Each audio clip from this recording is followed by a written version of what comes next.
Good morning mga katropa peps. Welcome back muli po sa atin pong YouTube channel.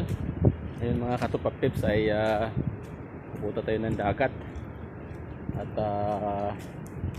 tayo po susubok sa jigging. Ito po yung aking nabiling rod. Binili ko lang po kagabi. Susubok po tayo. At mukhang maganda po yung jigging or casting, shore casting. So bumili po tayo kagabi ng mga lure. Kaya mga katropa peps, dala na lang po ng exercise, walking. Pupunta po tayo ng dagat. So watch out sa dagat po mga katropa peps.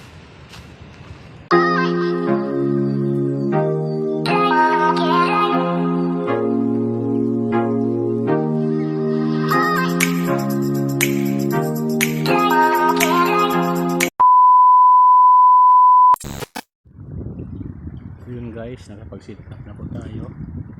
Ito po yung ating bagong sit up. So mag-jigging po tayo. Try tayo sa jigging mga katropa peps, nakaka-enjoy. Ano po yung dapat. So dala exercise mga katropa peps, nag-walking lang po tayo para tayo po ay makapag-exercise.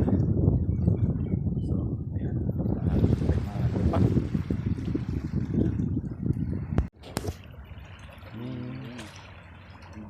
Ang butas na sa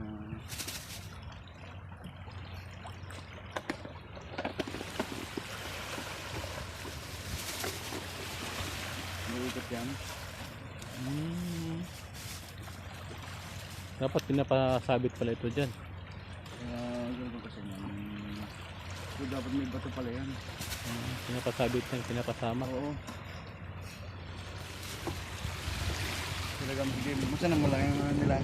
Yung mahuli nila. Ay, mga katropa, low tide po pala.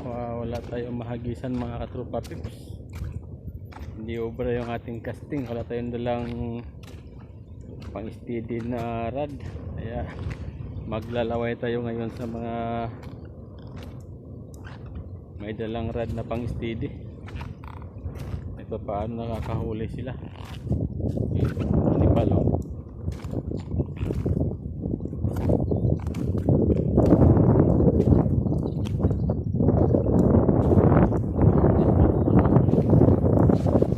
Oh, tumat ha.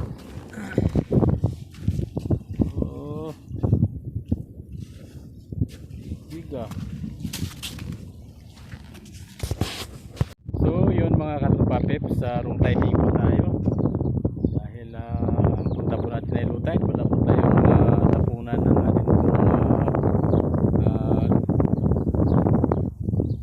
shore casting mga katropa peps. Dahil low tide, timing po. Unang try po natin sa shore casting mga katropa peps, shore casting at jigging field po mga katropa peps. Dahil